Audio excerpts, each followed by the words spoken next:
brothers and sisters, or ex-brothers and sisters, apparently, since I'm no longer one of you.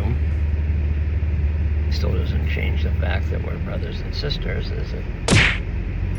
The only difference is that I've come to understand some things that are slightly different than your present understanding.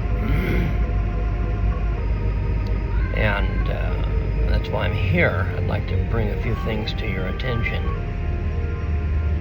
Today, in my way into town, I had a rather profound event occur with traffic. The roads are icy. I'll give you an idea here.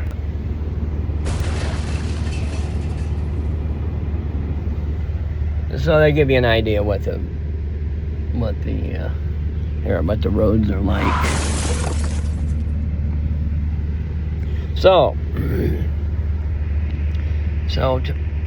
What I would like to relay to you, brothers and sisters, or ex-brothers and sisters. I remember when Warwick, the new facility, looking for property, there was a lot of videos that were made on that. But in one particular video, they had I believe it was a couple. Actually, I don't remember if it was one of the governing body or not now. But in the video, there were certainly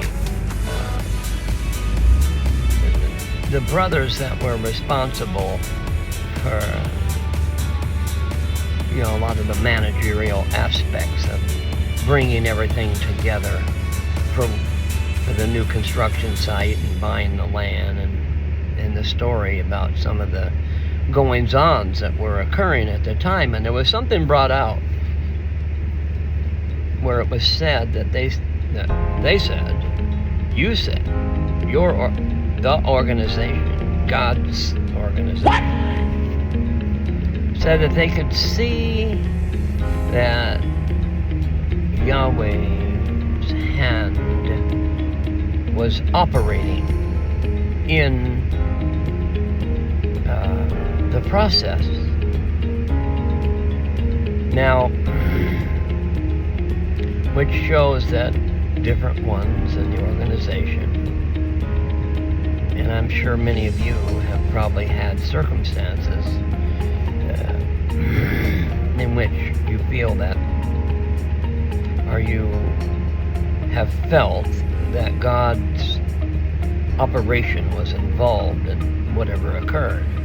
And this is what I would like to talk to you about, because this is something, though it's brought up, and it's brought up in special programs, and over my course of being a Jehovah's Witness for 60 years, many assemblies, it's talked about, these things that occur are brought to the forefront, that they occur, and then of course that for me was always something that was encouraging, understanding God's operation behind the scene, right? That God is operating in ways that we don't always recognize until we see it. Now,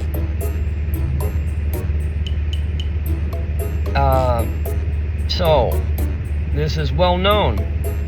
It's well known by all of Jehovah's Witnesses that this is something that is legitimate,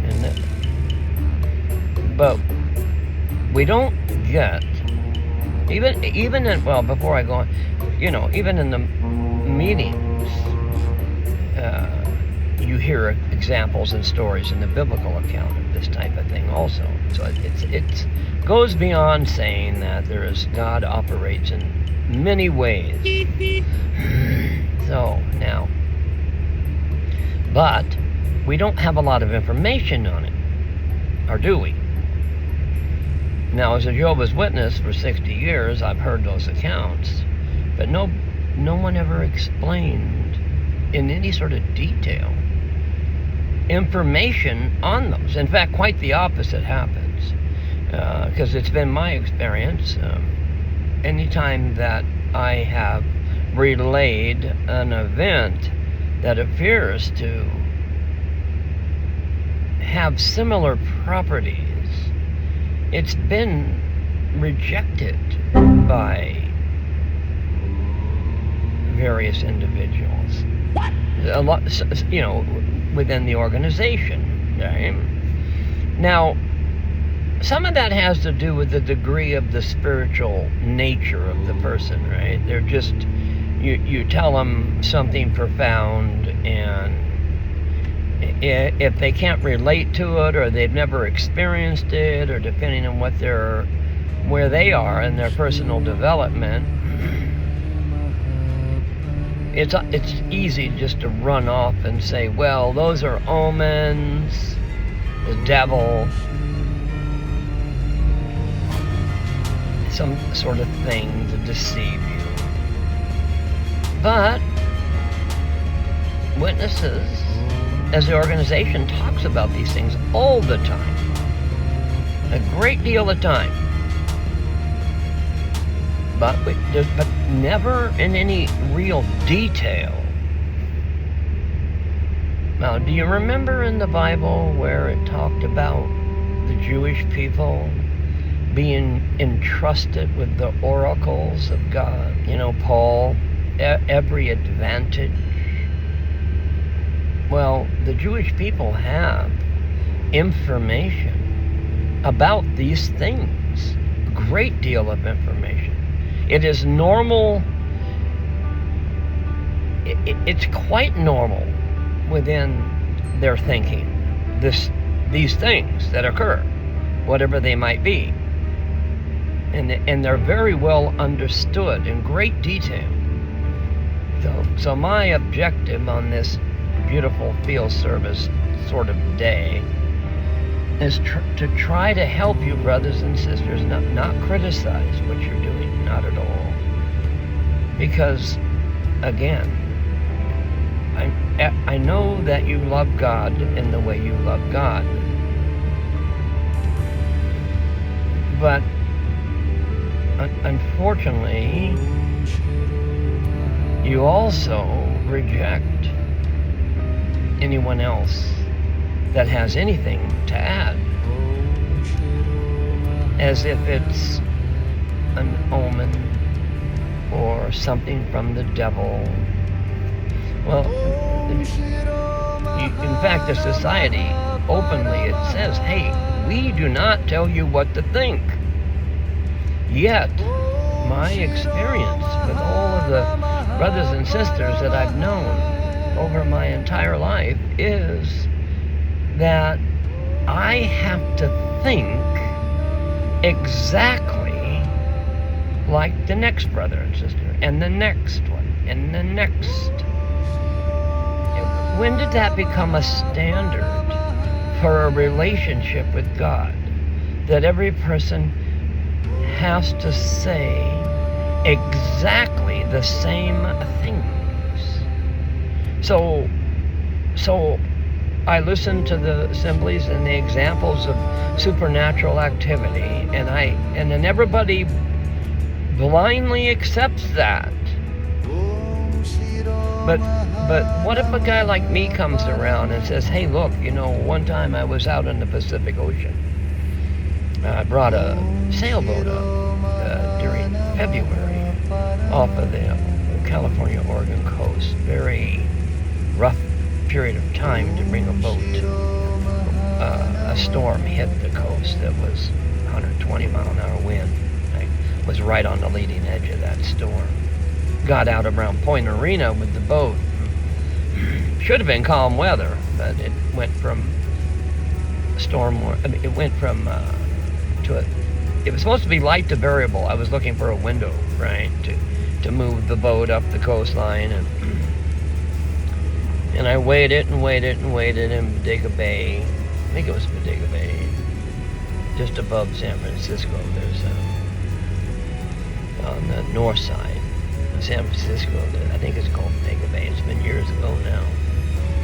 So I had waited there for at least 2 or 3 weeks, and then an opening opened up in the weather, and it should have been, one of those days that was a transition day from the wind blowing strong one direction, and then, but when the weather changes, usually there's a day or two that'll come up in which the weather's undecided and it doesn't really blow strong one way or the other. So anyway, I got out around the Point Arena, and then of course it went from, what I thought, which would have been a small craft advisory at best, and then it went gale warnings, and then it went storm warnings, and then at that point I turned the radio off. I didn't even listen to it. I just shut the cabinet. So I said, okay, well, that's that. And so, yeah, I got caught in the leading edge of that storm. But anyway, that's not the point. The point is that on that trip, was scared. There were some 30-foot seas around Point Arena, big rollers. All my navigation equipment was broken on the boat, or it didn't work. At that time, I had a Loran C, and it was very unreliable. I had done a check-in with the Coast Guard just to verify my position, and it turned out that the Loran C's position was plotting me about 30 miles inland. And here I was probably 10-15 miles off Point Arena in the ocean. So I had no navigation. So as the weather got progressively worse, I went up in the bow of the boat because I was having a hard time with fear a little bit, And so I prayed. And I pray to God, and I ask Him, for help. And right during that prayer, 2 dull porpoises popped up on the bow of the boat. When they blow, they're just so full of life. Their breath, it's a real strong outward when they come up. They come up and grab a breath, they blow outward. And they were just right over the, right off the front of the boat. I was about 6 feet above them. And when that happened, of course my legs firmed up and I felt like thinking, it was for a confirmation, right? Well, that's how God works. How good is a God that if you pray to Him, He never answers, right? But when I told other brothers and sisters that story, it was met with rejection. Well, you believe in omens. It's the devil trying to trick you. Now, why is it that if I go to an assembly and I listen to a story presented, the whole assembly house is full of ooh, ah, whoa, wow, what? But if nobody like me tells a story, it's met with utter rejection. What is that? On top of being told to do not be judgmental, right? So this is a problem. Sometimes the smartest people in the house can be, unfortunately, the most difficult people to work with. So my task in these videos is to let you know that God of the universe is bigger than all of this, right? And He does as He pleases, as you know. So if He wants to send 2 dull porpoises to a dummy on a sailboat out in the ocean in the wintertime, He can. And He does. Things like that. The problem is that you don't believe my story. You don't believe what I'm telling you. Because it hasn't come through the official channel. And there's a weakness in that, a terrible weakness. In other words,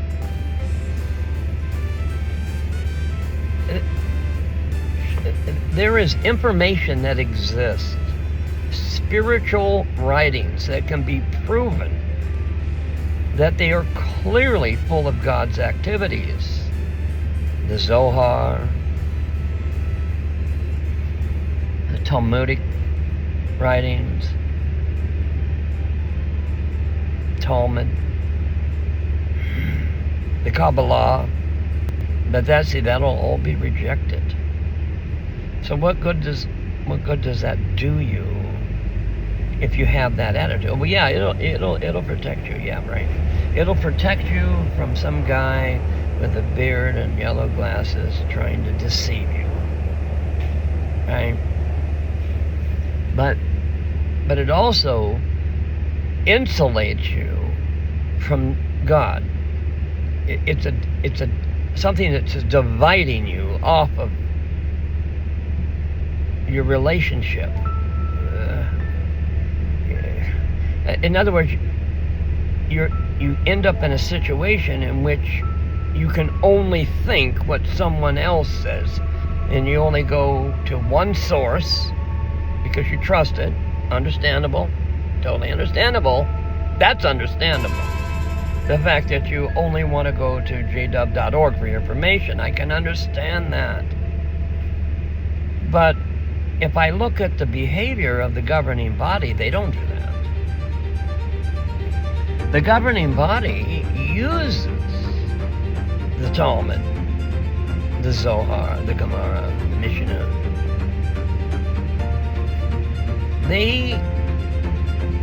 Have you ever wondered how they get additional information? Things that are said that you don't even find in the Bible. Do you think they just dream that up? No. They have a massive library and they use it. But as a follower, I'm told that I can't use the library. That's what I object to. That's unfortunate. But this is still different than where I'm really going, because the Jewish people are on the world scene now, and they're beginning to speak. Now, when God spoke those words, "You will be a priest unto the nations," he wasn't talking to Jehovah's Witnesses. You understand that, right? He was talking to the Jewish people, the Hebrews. The first of the commandments. He speaks directly to them.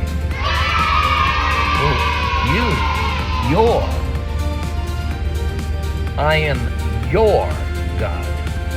It's connected directly to the people that were present at the time.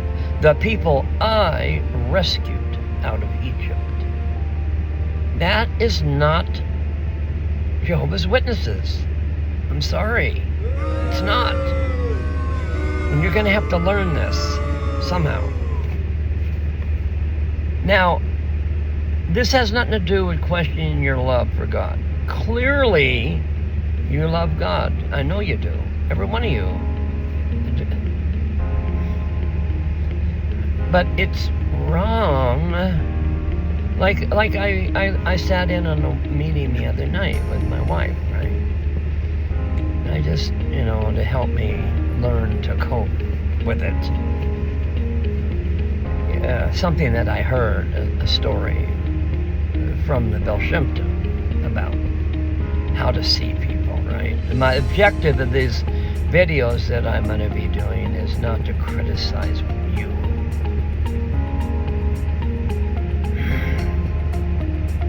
But in the meeting the other night, I must have heard the name Jehovah, I don't know, I think I stopped counting it 20 or 30 times.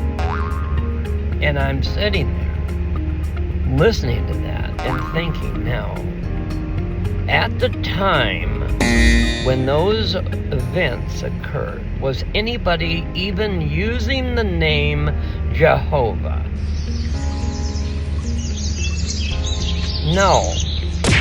The name Jehovah is a name that was constructed by men in modern times for the sake of building an organization dedicated to God. And so, do you even know that? Do you know how the name Jehovah was come about, right? Now, God's name is not forgotten. It's known. And there are names actually in the Bible, like El Shaddai. You could be called, we're El Shaddai as witnesses. That would have been a name directly out of the Bible, right? But instead, we've chosen to take the Tetragrammaton and do all sorts of alphabet soup and this and that and the other thing, and we've created a name for ourselves, right? It's almost a Tower of Babel. What? And of course, you're going to hate me now, aren't you? Wow! But if nobody tells you, you don't know your heir. And I'm mainly talking directly to the governing body in this message.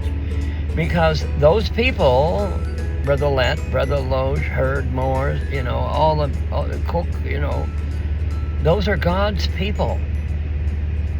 They're not going to run off if you start telling them what you know. So it's time for Jehovah's Witnesses and the Jewish people to come together and start getting this information correct. That's my aim. That's as long as I live on this earth, that's what I'm dedicating my life to get you to groups, God's ancient people, and the earthly organization that's been created to come together and start relaying the information 100% accurately. And there are issues. They're very real issues. Now, everything that I heard in the meeting the other night as far as the little simple stories were correct. It was Shadrach, Meshach, and Abednego, right? That's all truth. Absolute truth. The only thing that wasn't truth about it was the name. And so, unfortunately, you have made an idol out of a name, a man-made name for God. And that has to stop.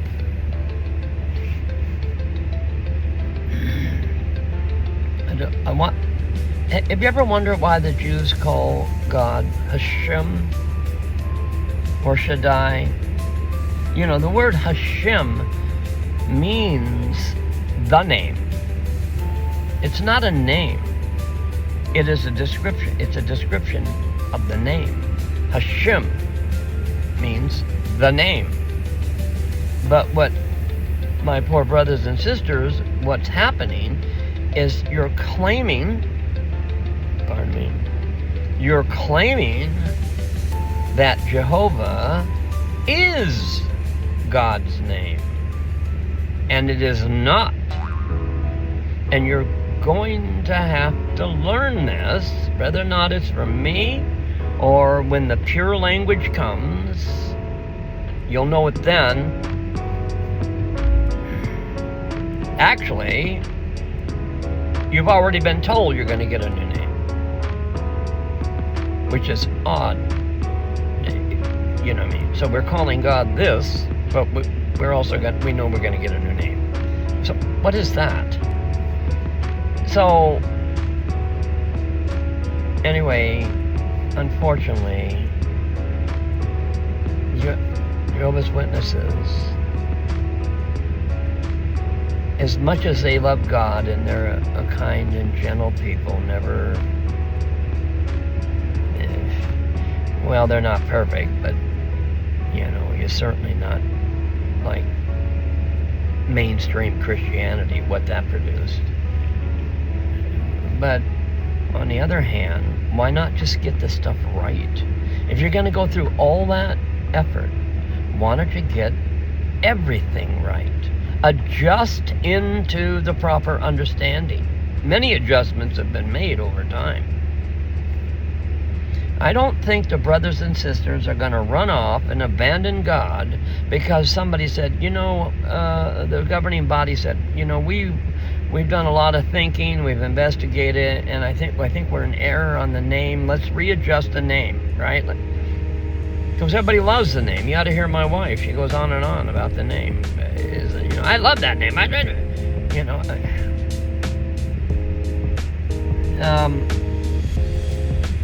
But how would you like to be called by a name that's not your name? Have you ever thought about that? How God might feel about that? It'd be like if there's a brother out there, his name is John, and I kept calling him Frank. And I did that all the time. Hi, Frank. Hi, Frank. But his name's not Frank. His name is John, right? How would you feel if somebody called you by another name that's not your name? It's hard for me not to get a little uptight about it. I'm sorry.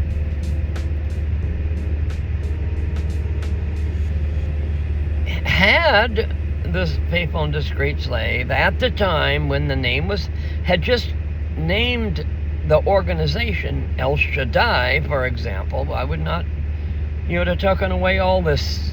I wouldn't be saying this. We'd be talking about something else, like Jesus. But you can't just make up a name for God and expect God to accept that name. Oh, thanks for naming me. He does have a real name. And in the future, you're going to get to know that name. But I'm here to tell you it's not Jehovah. And so there's an element of control in it, because then what happens is you can't talk to anybody. See, I've learned, the only reason why I'm not a Jehovah's Witness now is because I've learned some things that differ from what but does that mean God don't love me? I don't have a relationship with him?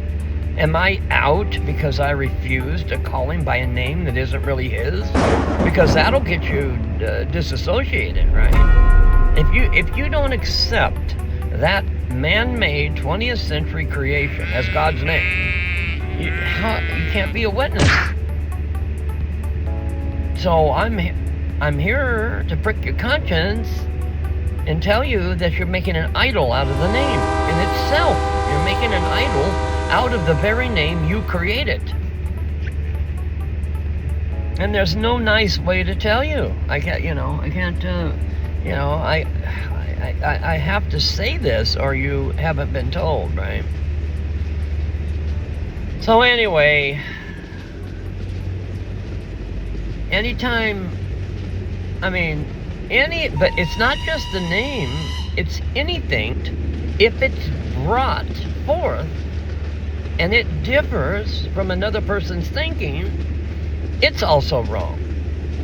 So I'm afraid, brothers and sisters, you've become the very thing that you profess to hate. No, God, what was please, Jesus' problem? Assuming that story is correct. He went up against a group of people that were alleged authorities, and they rejected him. Now, how does that work? So, hell, I could be Jesus telling you something. And what are you going to do? You're going to reject it, right? I'm not. Believe me, I'm not. But it's that same principle. You've actually become the very thing that you profess to hate. Because no one can tell a Jehovah's Witness anything unless it comes from the governing bodies. God deals with each person individually, right? And to go back to what I started to talk about today, coming into town, I was listening to a song called Thank You Hashem, which is a Jewish song composition where it thanks. It's basically appreciation and thanks to Hashem, the God of the universe, right?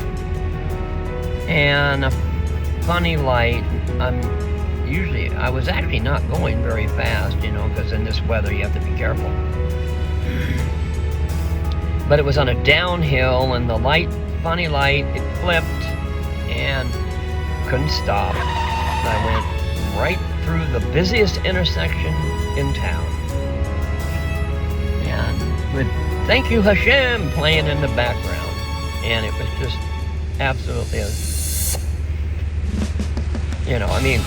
was right then, and what was interesting also about it is the intersection was packed. And it took, even though I couldn't stop, it took me a while to even get up to the intersection. Right? Then the light went red, and there was all sorts of time for everybody else to pull out and go. And it was busy enough that I don't think everybody could have seen me. And I ended up going through that intersection at 35 miles an hour, unable to stop. And no cars budged, nothing moved out. It was just, it really was, it was something special. But I just thought that was peculiar that I had that song playing on the radio, Thank You Hashem, and then I have this thing happen to me driving in today, and that could have easily ended in an accident, but it didn't.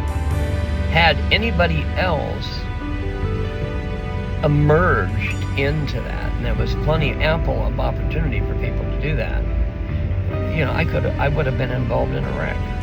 You get it? But what I am saying is that I personally found it odd that I had a song on the radio about being appreciation and thanking Him for all the good that He does, and then that happened, and I got through the intersection.